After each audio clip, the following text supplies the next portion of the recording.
Hi, Chase. So tonight was the first time you scored since October 30th. What was it like to get that proverbial monkey off your back? Yeah, it's always, pro hockey, a lot of ups and downs. So obviously I was in a little bit of a slump there. So really nice to get the goal. I think hopefully continues with my game and I continue to contribute to the team. And what was kind of going through your mind while you were trying to build up that play to score it? Honestly, I just got the puck low and I knew they were tired. They've been out there a little bit for a bit. We kind of rolled them over and then just made a cutback and had a little lane to the net and took it there and puck sat there. So I whacked it in the rebound. It was nice. And how are you staying like mentally in the game without getting like frustrated about not scoring? It seems like you've been able to maintain that kind of like level-headedness. Yeah, the biggest thing with hockey, there's going to be valleys, there's going to be peaks, but the hardest thing is to, again, keep that level-headedness. But I think this being my third year, full year, you kind of figure out what works for you, and I think I found that.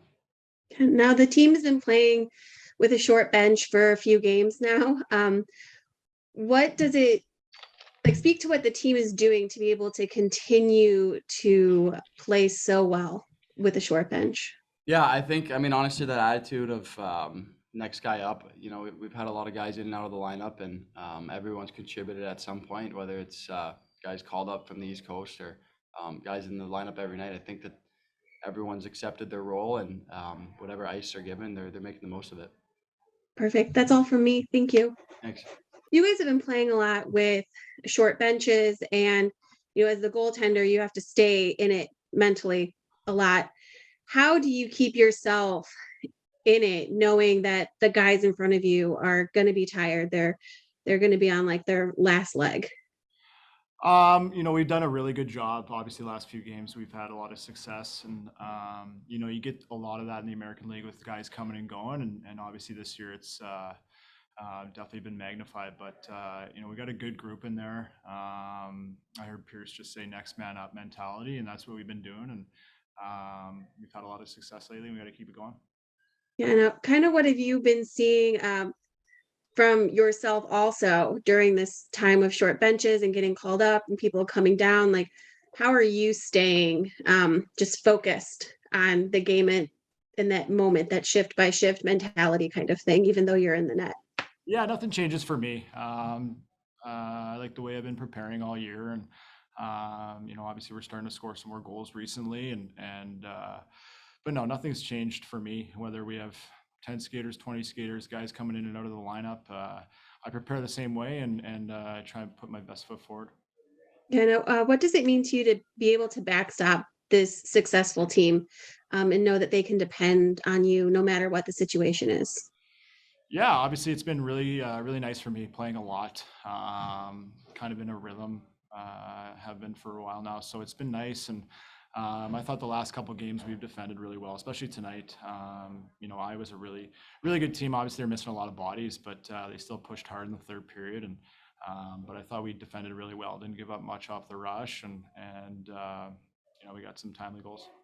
Yeah, now where do you see the team going the rest of the season? Like, do you feel like you guys are on an incline right now? Hopefully, for sure. That's we want to play our best hockey going forward. We got a lot of games left. I think it's just under 50 now. So game by game, obviously we got to get our rest when we can. But we got another big tilt tomorrow, and we got to just keep building off it. Perfect. Thank you. That's all for me. Next up, Andrew Rinaldi from Field Pass Hockey.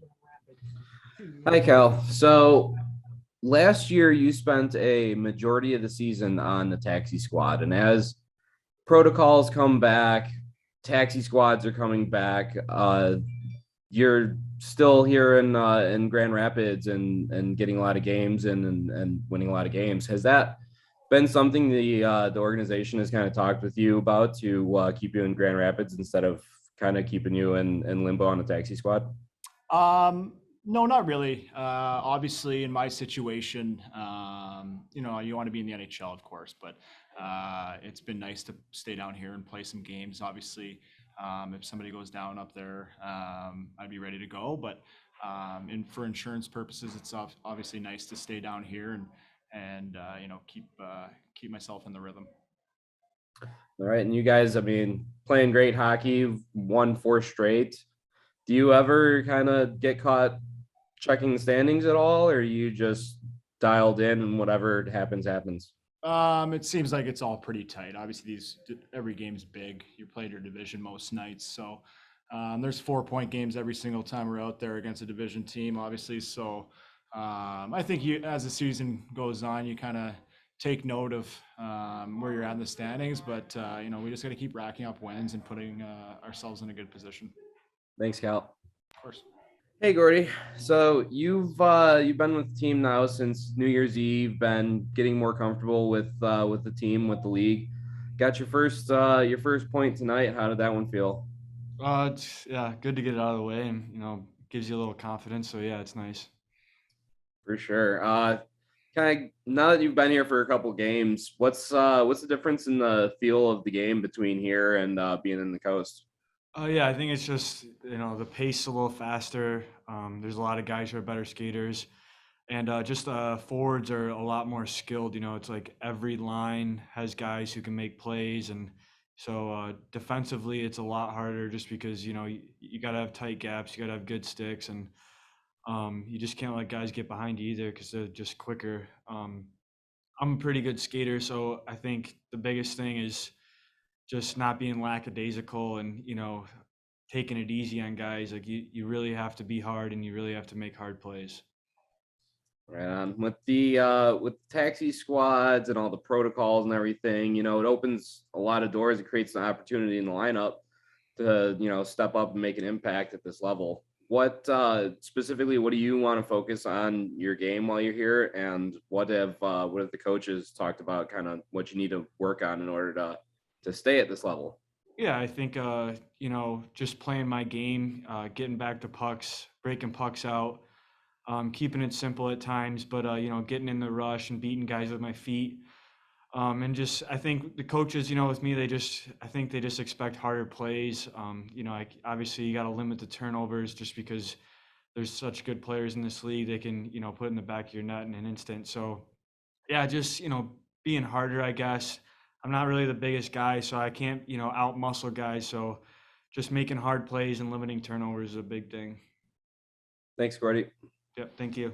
Hey, Coach. So, that's your 4th straight win in the bag there. Not gonna downplay. You guys have been playing pretty good lately. What in practice and in the game, what's kind of been the focus that you've really dialed in on in order to help get to this streak to where it's at? Well, I don't necessarily think it's a lot to do with the on-ice practice. Honestly, we've been running thin with numbers, with call-ups, and guys being out with COVID. So we've had to do a lot of teaching through video, a lot of learning on the fly here. And some guys have really just stepped up their games. And sometimes when you're playing more, you feel better, you feel more comfortable, you're playing a little bit more freely. And when you win a couple of games in a row, you're playing with a heck of a lot more confidence. So, and it goes the other way when you're not. So, when you're not playing well, you make a mistake, it kind of can snowball into a lot of other mistakes. But when you're playing with confidence, sometimes that same mistake, it's almost water off a duck's back, and you kind of move on and move forward with it. So I think it's a lot of the mentality of coming in and playing and having fun. I think the group of guys in there's have done a great job of playing together and really just not being denied.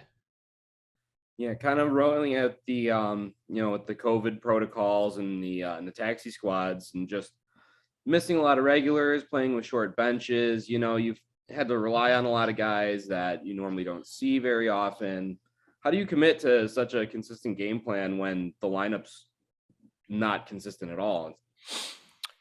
Well, we do tweak a few things here and there to kind of, as your team evolves, as your personnel evolves, you try and tweak it to make a few adjustments so it's a little bit more conducive to the personnel that you have. So we have changed a few things, but again, with the different personnel, with the short benchness, the lack of players available to us, we're not the only guys. They played tonight with 8 roster defensemen that I don't know how much they played, but they had 10 forwards as well. So we were aware of that, and we're very wary of that because we went through it the other day.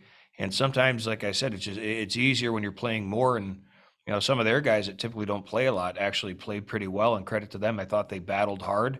Their coach Tim Army had a good game plan for them, and they didn't quit to the end buzzer there, and they made it an interesting game there at 2-1 at the end.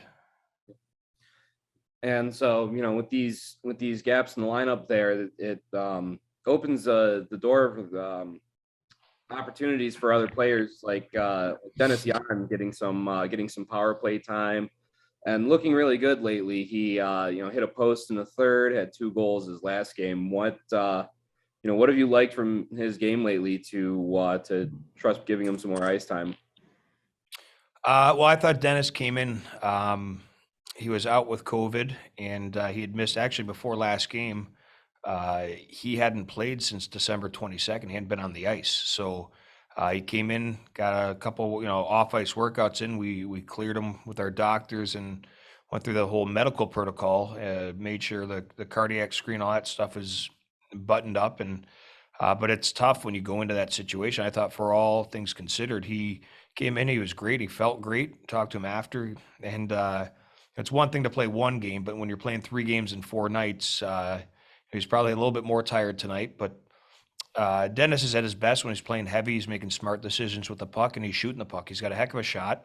And when he's keeping things simple, he's at his best. So it's going to be a grind here tomorrow with the amount of minutes that some guys have played and playing 3 games in 4 nights. But we've been fortunate to be at home, so we have to take advantage of that and get to bed early tonight, stretch out tonight, and get a good meal in them, and hydrate and be ready for tomorrow.